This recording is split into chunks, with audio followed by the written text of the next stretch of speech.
Welcome to Year in Review, the show where we break down a year to bring you some of the most notable moments in TV and film, month by month.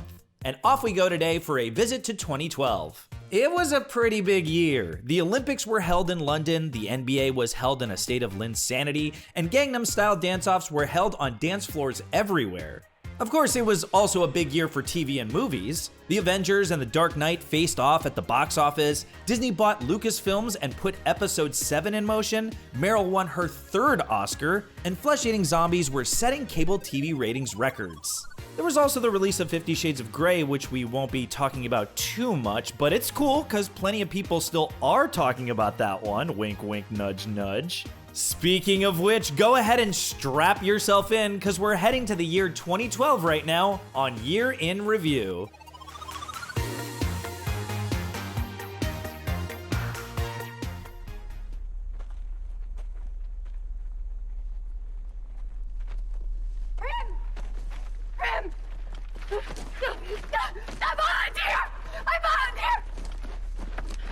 I volunteer as tribute.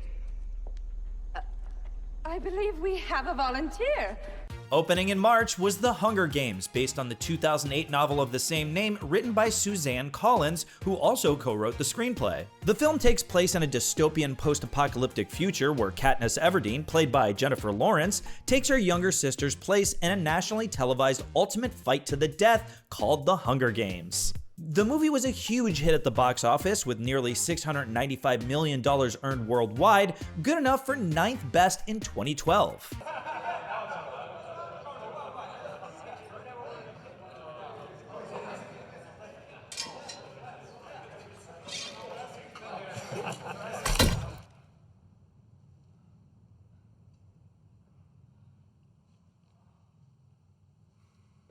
Thank you for your consideration.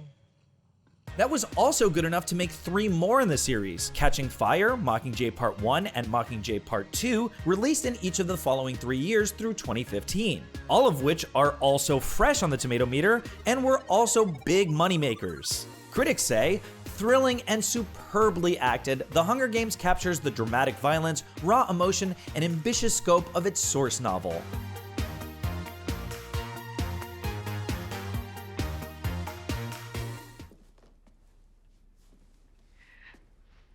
The fish rots from the head. What? Your boys in the Secret Service, they're taking their cues from you because you're the head of the fish. Reckless, negligent, selfish. You're letting things get out of hand and your boys are following. What kind of example are you setting for the people who work for you, for the country, for your son? Stirring things up in April was the premiere of ABC's hit series Scandal from creator Shonda Rhimes, best known for Grey's Anatomy at the time. This one stars Kerry Washington as Olivia Pope, a former media consultant to the president who moves on to start her own crisis management firm. But her lingering past gets her caught up in plenty of drama along the way. You didn't make it to that dinner tonight. Because I didn't want to go.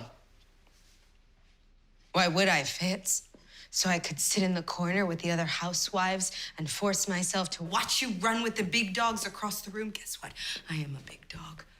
So I didn't want to go. I knew this was gonna happen. I knew when I moved you in here. The series ran for 7 fresh seasons, 6 of them certified fresh, and even featured a crossover episode with another Shonda show, for which that show's star, Viola Davis, was nominated for an Emmy for Outstanding Guest Actress. I don't know, there's no rhymes or reason to it. Haha, get it? Scandal helped make Kerry Washington a household name in a role that was actually partially based on a former press aide for George H.W. Bush named Judy Smith, who was a co-executive producer on the show. Gotta love it. Critics say, Scandal is a soapy show about work and love that's over the top but never boring. I've got a purple heart on my chest, but the one that beats inside of me is red, white, and blue. No, he didn't. We are common He didn't people say with a that. common He's bond. seizing his moment. And that's why this is the greatest country on earth. I am gonna throw up a leg, and then I'm gonna take that leg, and I'm gonna beat Scott to death with it. Scott! April also brought us a different kind of look at politics, and one that would eventually become oddly accurate, with the premiere of HBO's Veep. In what could very well be considered a second career-defining role after Seinfeld, Julia Louis-Dreyfus stars as Selena Meyer, who during the show's run goes from vice president to nothing, back to president. Are you not gonna say anything? Jesus! Dan, did your boyfriend know anything about this? I was trying to use Jonah for intelligence. That's like trying to use a croissant as a fucking dildo. I thought that... No. Let me be more clear. It doesn't do the job, and it makes a fucking mess. Veep ran for 7 straight certified fresh seasons and received Emmy noms for Outstanding Comedy Series in all of those years, winning the award 3 times. In other words, it's one of the funniest shows on TV, which is not only a credit to the improvisation abilities of Julia Louis-Dreyfus, who won a record 6 consecutive Emmys, but also her stellar supporting cast that includes Tony Hale, Anna Schlumsky, Gary Cole, and Matt Walsh, to name a few. Critics say the jokes are funny and Julia Louis-Dreyfus is great in the lead, but Veep is still working to find its voice.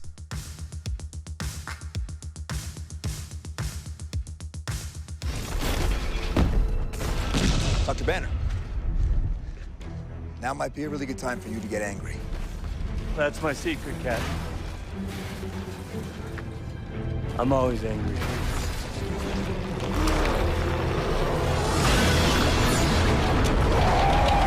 Assembling in May of 2012 was Marvel's The Avengers, directed and co-written by Joss Whedon. This one brings together Iron Man, Hulk, Captain America, Thor, the Black Widow, and Hawkeye to take on Thor's evil brother Loki, who is looking to invade Earth and become king.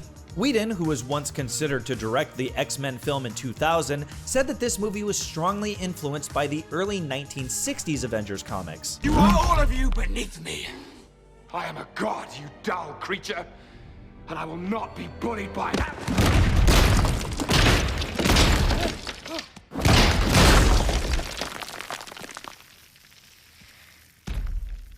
Puny god.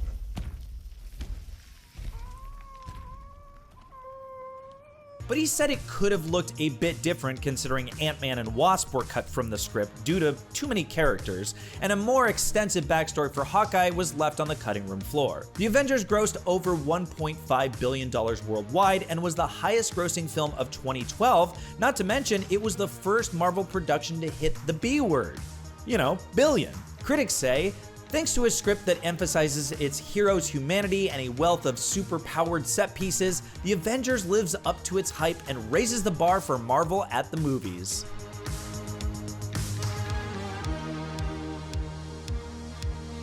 Touch this. Can you touch this? Well, that too, the law says that you cannot touch.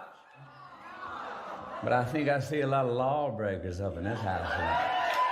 Dancing its way into theaters in June was Magic Mike, directed by Steven Soderbergh and starring Channing Tatum, Matthew McConaughey, and Alex Pettyford, among others. The film, which was loosely based on Tatum's history as an 18-year-old male stripper, follows a veteran dancer played by Tatum who takes a young newcomer played by Pettyford under his wing and shows him the ropes.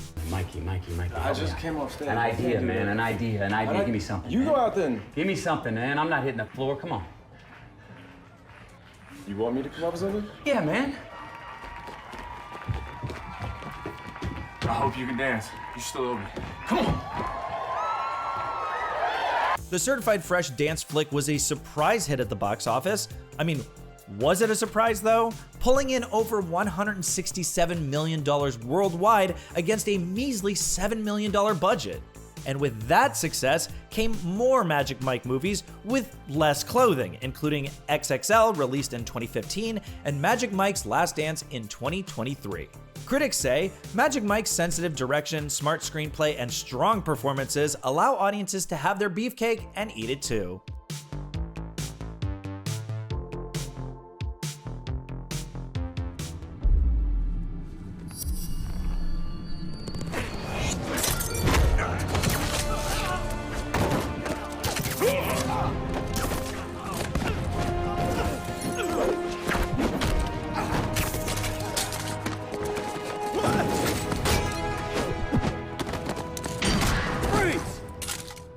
Swinging into theaters over the July 4th holiday weekend in 2012 was The Amazing Spider-Man. It was directed by Mark Webb, an accomplished music video director who made his feature film debut with 500 Days of Summer in 2009. This movie shares the title of the character's longest-running comic book series and is the fourth theatrical Spider-Man film / reboot of the series, following Sam Raimi's trilogy from 2002 to 2007. This time around, Andrew Garfield steps into the role of Peter Parker, chasing bad guys and chasing his crush, Gwen Stacy, played by Emma Stone.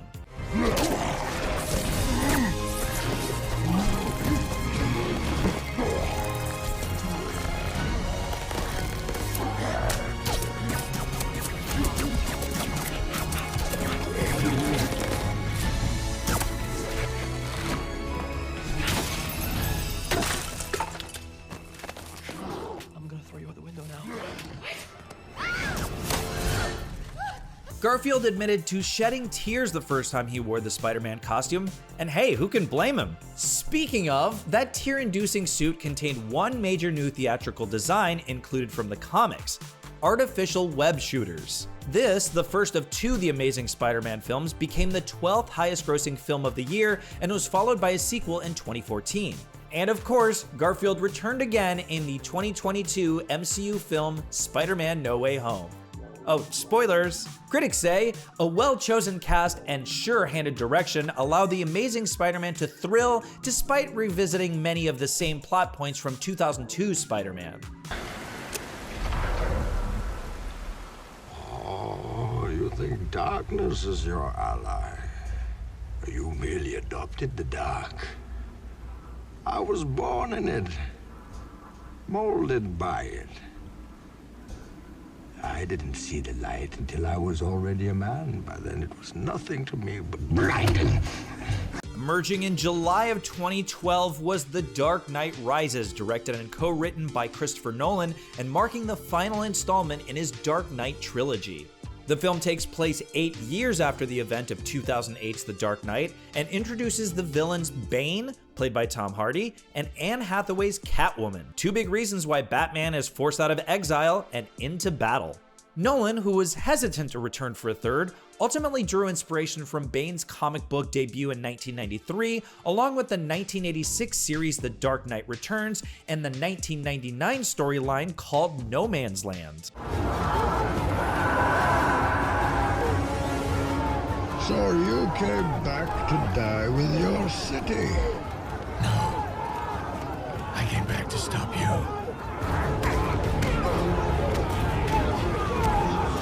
The result is what is considered to be one of the best superhero films and best sequels ever. The Dark Knight Rises grossed over $1 billion worldwide, making it the second movie in the Batman film series to earn $1 billion and the 7th highest grossing film ever at the time. Critics say The Dark Knight Rises is an ambitious, thoughtful, and potent action film that concludes Christopher Nolan's franchise in spectacular fashion.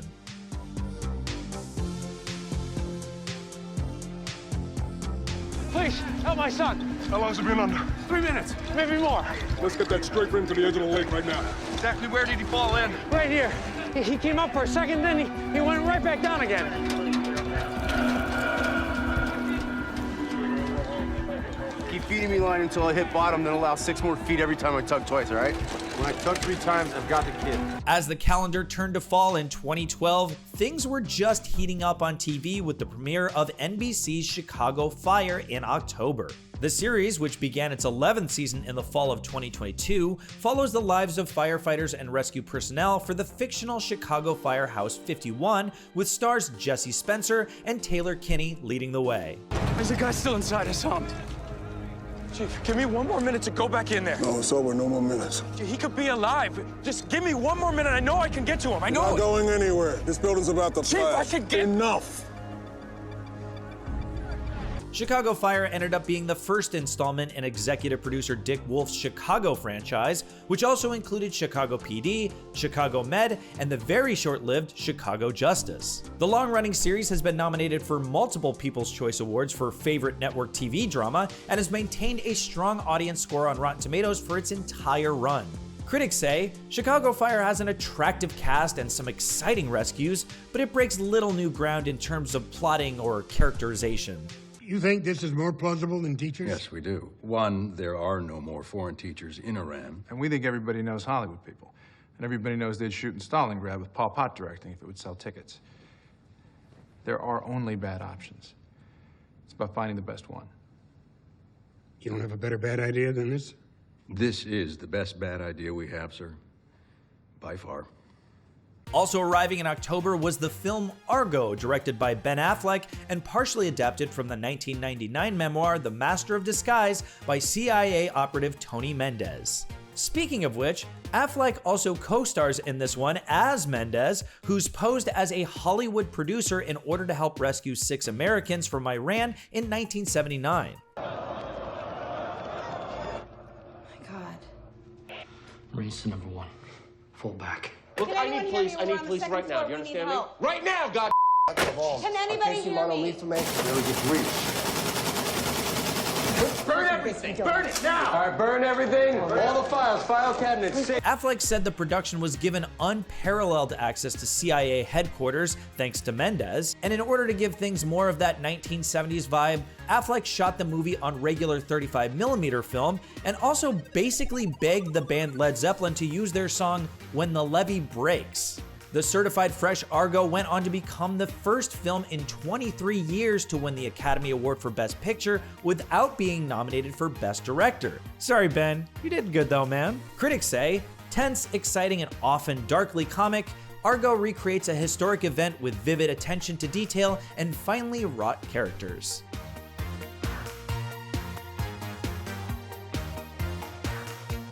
Hazard, I can do more damage on my laptop sitting in my pajamas before my first cup of Earl Grey than you can do in a year in the field. Oh, so why do you need me? Every now and then a trigger has to be pulled. Or not pulled. It's hard to know which in your pajamas. Q. 007.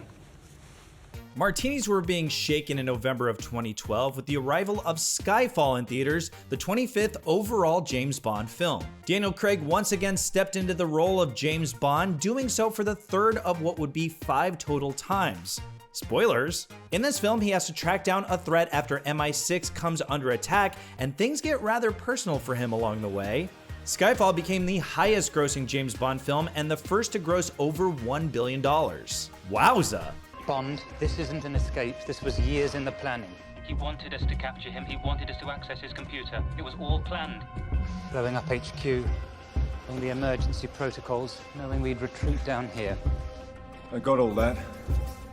It's what he's got planned next that worries me. It also won several accolades, including 2 Academy Awards, 2 BAFTA Awards, and 2 Grammy Awards. And let's not forget when Daniel Craig appeared as James Bond escorting Queen Elizabeth II to London's 2012 Olympic Games, as seen during a video played at the opening ceremony.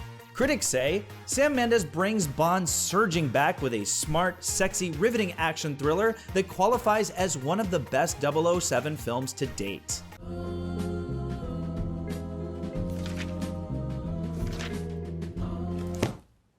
What the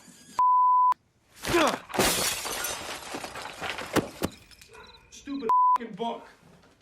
Another movie that hit theaters in November of 2012 was Silver Linings Playbook, written and directed by David O. Russell. This movie stars Bradley Cooper as a man with bipolar disorder who, after losing his job and wife and spending time in a mental institution, turns to a young widow named Tiffany, played by Jennifer Lawrence, for help. What was he saying? No, he's saying you're being rude. How am I being rude? Well, you know. Come on. Look, sometimes it's okay with girls like this. They want to have fun. And sometimes it's not because they got a broken wing and they're hurt and they're an easy target. In this particular case, I think that wing is being fixed, my friend. And you got to make sure it gets mended. And you're getting in the way of that right now, okay? Because she's sensitive and she's smart. She's artistic. This is a great girl, and you got to be respectful to that. Come on. Let me walk you down to your car. You're a better guy than this. Look. O. Russell said he was drawn to the story because of the family relationships and a connection he felt to his own son, and that he rewrote the script roughly 20 times. Silver Linings Playbook was nominated for 8 Oscars total, including becoming the first film since 1981 to have a nomination in all 4 acting categories. That included Cooper, Robert De Niro, Jackie Weaver, and Lawrence, the latter of which had the only win for the film and became the second youngest Best Actress winner ever at the time. Critics say Silver Linings Playbook walks a tricky thematic tightrope, but David O. Russell's sensitive direction and some sharp work from a talented cast gives it true balance.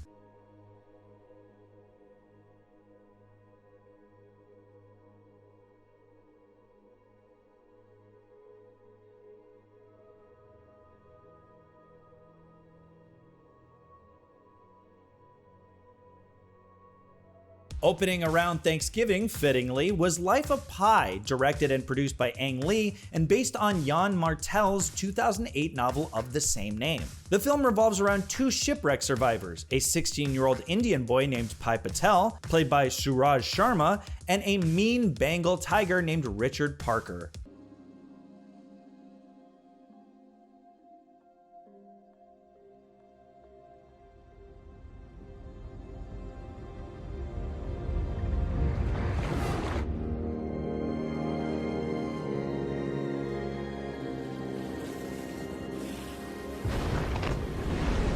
Various directors like M. Night Shyamalan and Alfonso Cuarón were involved at different times before Ang Lee was brought on board. But that's nothing compared to the roughly 3,000 young men who auditioned for the lead role before the 17-year-old newcomer Sharma got the gig. The certified fresh Life of Pi sailed to success at the box office and beyond.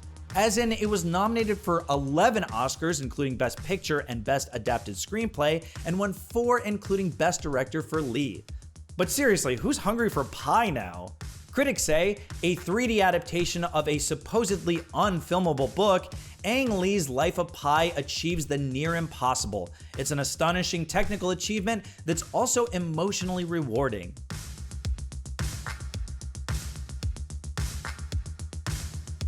You mind telling me what the hell you doing? I confirmed that Pamela is at Candyland.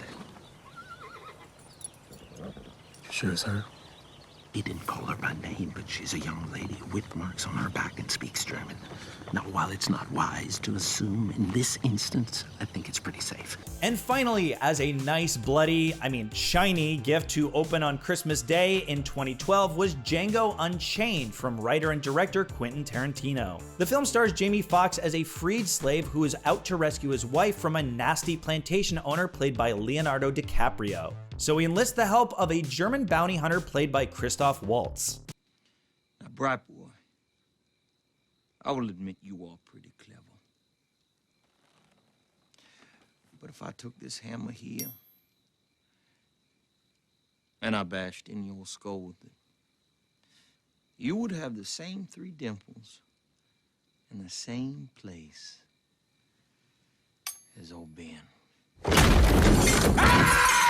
Don't lay your palm flat on that tabletop! Tarantino actually wrote Django with Will Smith in mind, but the actor ultimately passed on the project, which paved the way for Fox. And the stacked cast he's a part of also includes names like Kerry Washington, Samuel L. Jackson, Walton Goggins, and Don Johnson. Ultimately though, Christoph Waltz stole the show, winning BAFTA, Golden Globe, and Academy Awards for Best Supporting Actor. The latter went along with Tarantino's Oscar win for Best Adapted Screenplay, making up the film's 2 wins of 5 nominations. Critics say, bold, bloody, and stylistically daring, Django Unchained is another incendiary masterpiece from Quentin Tarantino. Well, there you have it, 2012 in a nutshell. And by nutshell, I mean a very well written and produced episode of Year in Review. What a cool year for big-time franchises and shows about fire stations. What was your favorite movie or show from the 12? Let us know. Thanks for checking out Year in Review. We'll see you next time.